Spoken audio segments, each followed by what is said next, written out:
You'll recall that in the spring, EU countries started chaotically and unilaterally closing borders between them. Normally, those borders within the Schengen area here in the EU are open, but countries can close them legally if they cite health emergencies, and that's what they did in the spring. But it caused huge disruption to the EU single market and essential worker travel between countries. And so by June, EU leaders agreed to stop doing that, to keep those internal EU borders open. But now with the new, more contagious strains of coronavirus, a bunch of countries thought that agreement from June needs to be revisited because they're very concerned about these new strains, particularly Germany, Belgium. These countries brought this up last night. They spent a lot of time talking about this. And so what we've ended up with here is the EU countries affirming that in principle, internal Schengen borders should still remain open within the EU, but now they're reassessing that agreement in June, and they're saying that restrictions on non-essential travel could be put in place, but under certain conditions. Now, on Monday, the European Commission is going to put forward a proposal that will create new dark red zones. Right now, the European Centers for Disease Control have a map with green, yellow, and red zones. The problem is, for long periods of time, most of the map has been red, so they're going to create this new dark red area, and in theory, countries can put restrictions on non-essential travel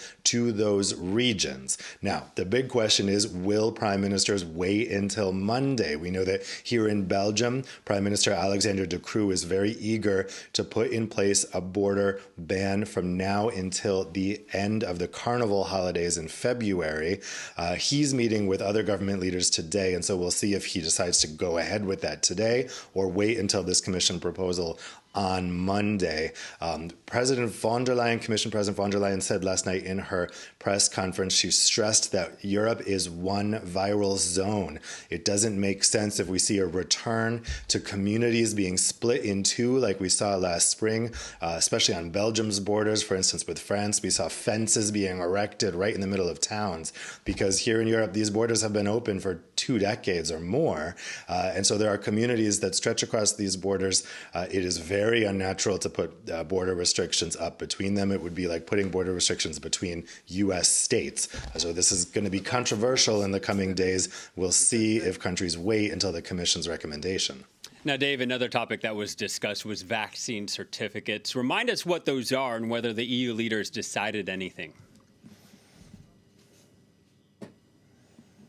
Yeah, this was the other big topic of conversation last night. There is an idea to create these EU vaccination certificates that would enable travel between EU countries and also possibly attending large events like concerts. There was a lot of skepticism last night toward this idea, I'm hearing. There's 2 main concerns. One is about privacy, what data is going to be on these certificates, and the other is that you would be requiring vaccination in all but name if you require people to have been vaccinated to do anything.